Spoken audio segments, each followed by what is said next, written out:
Ya, listo. Buenas noches, mi grupo es el número 11. Nosotros vamos a hablar sobre las variables macroeconómicas del Ecuador y Perú. Nuestros integrantes son Catarín Hernández, Evelyn Ponce, Carlos Enríquez y Juan Huachizaca. Objetivo general: analizar y comparar indicadores macroeconómicos, Producto Interno Bruto, inflación, tasa de desempleo, exportaciones, moneda y deuda externa del Ecuador frente a Perú, con el propósito de conocer su situación económica y sus diferencias. Objetivos específicos: analizar el crecimiento económico de Ecuador y Perú mediante el Producto Interno Bruto. Comparar los niveles de inflación y la estabilidad de precios en ambos países. Examinar la tasa de desempleo y la informalidad laboral como factores que afectan la economía. Evaluar las exportaciones y la dependencia de materias primas de Ecuador y Perú. Analizar la deuda externa y las materias primas analizar la deuda externa y su impacto en la estabilidad económica de ambos países. Introducción. Las variables macroeconómicas permiten analizar el desempeño y la estabilidad económica de un país. Indicadores como el PIB, la inflación, el desempleo y la balanza comercial reflejan el nivel de crecimiento y desarrollo de una nación. En esta presentación se realizará un análisis comparativo entre Ecuador y Perú, con el propósito de identificar sus principales diferencias y similitudes económicas, así como evaluar el impacto de las políticas económicas y del contexto internacional en ambos países. Como desarrollo tenemos el cuadro comparativo que eh, hicimos los indicadores económicos entre Ecuador y Perú. Como primer indicador económico tenemos el Producto Interno Bruto, que en el Ecuador es que el crecimiento moderado es dependiente del petróleo, mientras que en el Perú su crecimiento es más estable, impulsado por minería y exportaciones.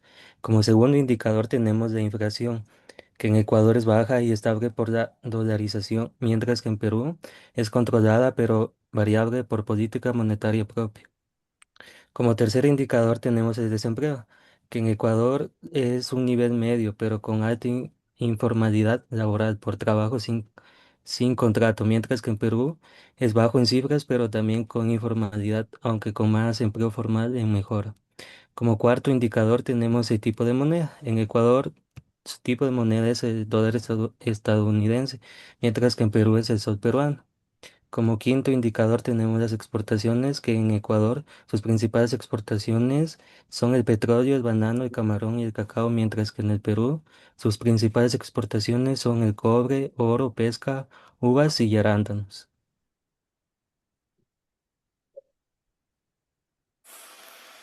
Para concluir este trabajo, puedo decir que el análisis comparativo entre Ecuador y Perú permitió entender cómo funcionan sus economías y cuáles son sus principales fortalezas y debilidades.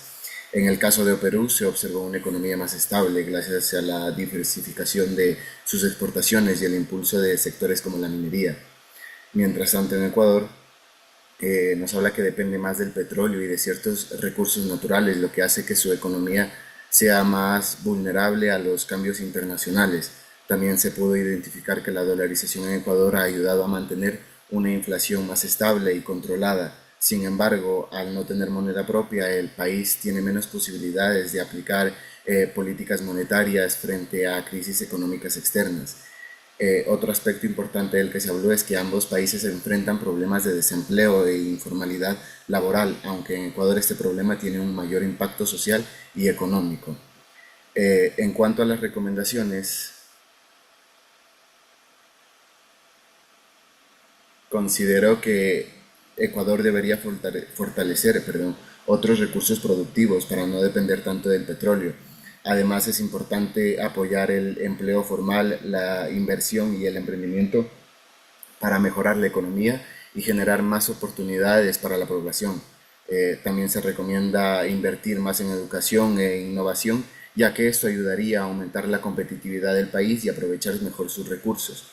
Finalmente, pienso que es necesario mantener una buena planificación económica y fiscal para enfrentar mejor la manera de los problemas internacionales y lograr un desarrollo más estable y sostenible.